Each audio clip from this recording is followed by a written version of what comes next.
ये घर देख रहे हैं आप, पहली नजर में शायद आपको इस घर में कुछ खास ना लगे, लेकिन इस घर का आधा हिस्सा इंडिया में है और बाकी आधा म्यांमार में। घर का बेडरूम इंडिया में और लिविंग रूम म्यांमार में। और इस घर के मालिक हैं नागालैंड के लोंगवा गांव के मुखिया। जी हाँ, गांव के मुखिया के घर के बीच में से ही है इंटरनेशनल बॉर्डर। उनके अंडर टोटल 8 गांव आते हैं, 3 इंडियन साइड में और 5 म्यांमार की तरफ। इनफैक्ट चीफ के साथ साथ लोंगवा गांव के तकरीबन 7,000 लोगों के पास इंडिया और म्यांमार दोनों की सिटीजनशिप है। और अगर ये सब आपको कम सरप्राइजिंग लग रहा है तो मिलिए लोंगवा गांव के कोन्याक नागा ट्राइब से, इंडिया के last head hunters. Konyak warriors battle से अपने दुश्मन का सर लेके आते थे, जिसे घर में ट्रॉफी की तरह रखा जाता था। और ये सब ज्यादा पुरानी बातें नहीं है। आजादी के बाद 1960s तक ये सब हो रहा था, जिसके बाद इंडियन गवर्नमेंट ने इसे बैन किया। और इसका ये मतलब नहीं है कि कोन्याक की तरह सारे नागा ट्राइब्स हेड हंटिंग करते थे। नागाज में दूसरे भी काफी ट्राइब्स हैं जिनके ट्रेडिशंस एक दूसरे से बिल्कुल अलग हैं। इनफैक्ट नागालैंड का ये लोंगवा गांव ऐसा अकेला गांव नहीं है। मिजोरम, मणिपुर, नागालैंड और अरुणाचल प्रदेश से पास होने वाली इंडिया और म्यांमार की बॉर्डर टोटल 1600 किलोमीटर लंबी है। और इस पूरी बॉर्डर पे है FMR यानी फ्री मूवमेंट रिजीम, जिसके अंडर बॉर्डर के दोनों तरफ रहने वाले ट्राइब्स दोनों ही कंट्रीज में बिना वीजा के 16 किलोमीटर अंदर तक आ सकते हैं। मणिपुर के कुकी चिन ट्राइब्स की भी कहानी कुछ ऐसी ही है। वैली में रहने वाली मेती कम्युनिटी और मोस्टली हिल और बॉर्डर रीजन्स में रहने वाली कुकी कम्युनिटी के बीच जब वायलेंस हुआ तो उसमें इस FMR के चलते होने वाले इलीगल माइग्रेशन और ड्रग स्मगलिंग का भी जिक्र था। अब देखिए, आप चाहें तो मणिपुर के पूरी सिचुएशन को हिंदू मुस्लिम या हिंदू क्रिश्चियन के चश्मे से देख सकते हैं, लेकिन उससे मैतीस का ST स्टेटस, कुकी विलेजेस में इलीगल सेटलमेंट्स और ड्रग स्मगलिंग जैसे इश्यूज गायब नहीं हो जाएंगे। इनफैक्ट कुकी और मैती कम्युनिटीज के इश्यूज की एक पूरी हिस्ट्री और हर एक इशू अपने आप में एक वीडियो डिजर्व करता है।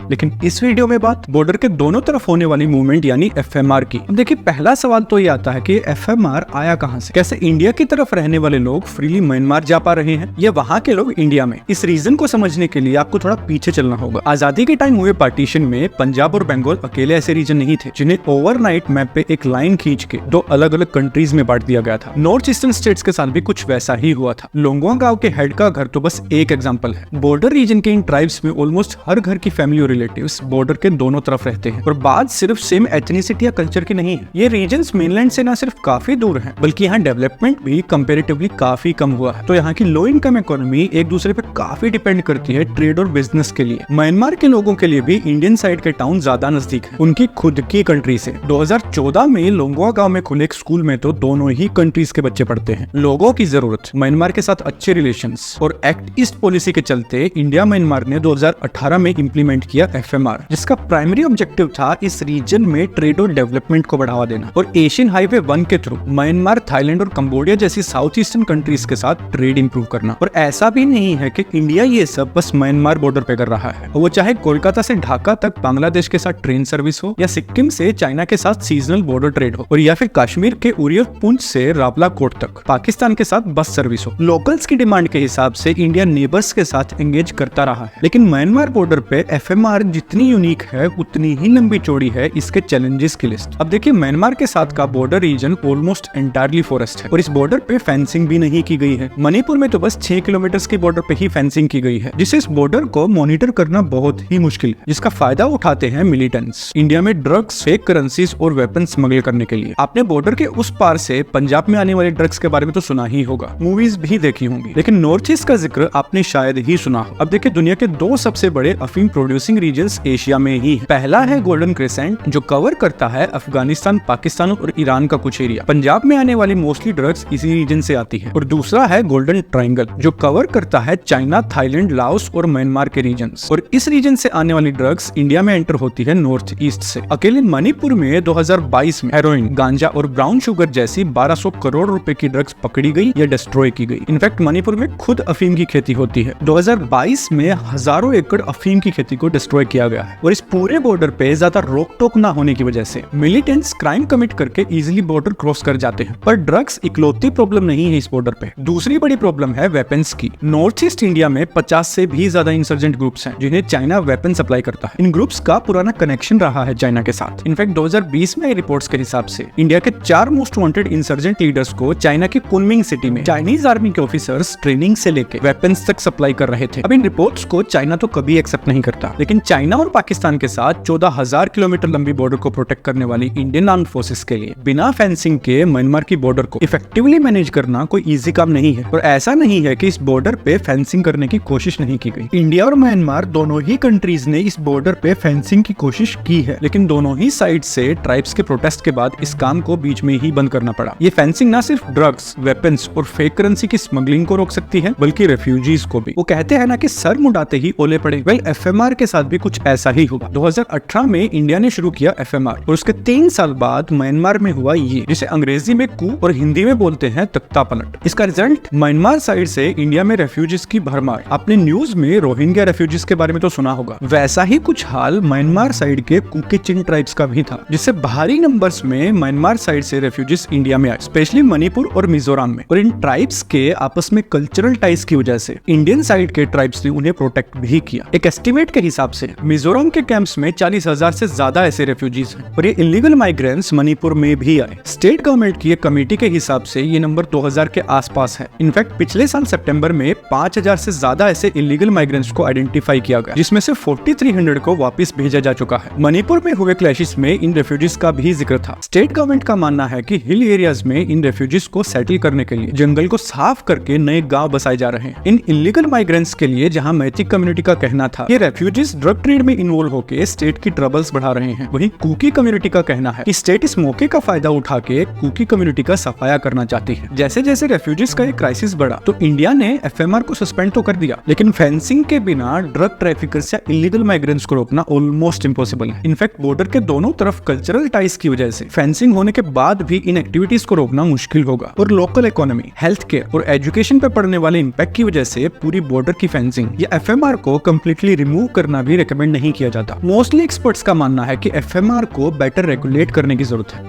मगर कैसे? Centre for land warfare studies की तरफ से इस पूरी सिचुएशन पे रिसर्च पेपर लिखने वाली अनुराधा ओइनम का मानना है कि इंडिया को जरूरत है एक ऐसे सॉल्यूशन की जिससे सांप भी मर जाए और लाठी भी ना टूटे। अब बात चाहे मणिपुर सिचुएशन की हो या एफएमआर की, आपको एक चीज दोनों ही इश्यूज में देखने को मिलेगी और वो है लोगों में अवेयरनेस की कमी। एफएमआर के अंडर कौन अलाउड और कौन नहीं और किन कंडीशंस में। गवर्नमेंट के किसी भी इनिशिएटिव से लोगों को लगता है कि वो बॉर्डर के उस पार अपने रिलेटिव से कैसे मिलेंगे, उनकी जमीन और जानवरों का क्या होगा। सबसे पहले जरूरत है लोगों के साथ बातचीत करके इस ट्रस्ट डेफिसिट को कम करने की, उन्हें ये समझाने की कि एफएमआर जैसी पॉलिसीज का सही इस्तेमाल क्यों जरूरी है और इसके मिसयूज से उन्हें क्या नुकसान होंगे। बॉर्डर के दोनों तरफ लोगों की जमीन, प्रॉपर्टी और रिलेटिव्स की डिटेल के बेसिस पे लोगों की मूवमेंट को मॉनिटर किया जाए ताकि किसी भी तरीके के कंफ्यूजन को अवॉइड किया जा सके। एक बार लोगों को कॉन्फिडेंस में लेने के बाद जरूरत है technology based specialised border forces की जो इक्विप्ड हो एडवांस बॉर्डर मैनेजमेंट टेक्नोलॉजी से। और उतना ही जरूरी है दोनों कंट्रीज की सिक्योरिटी एजेंसीज के बीच का कोऑर्डिनेशन, जिससे इलीगल इमिग्रेंट से लेकर स्मगलिंग से जुड़े क्रिमिनल्स को इफेक्टिवली मॉनिटर किया जा सके।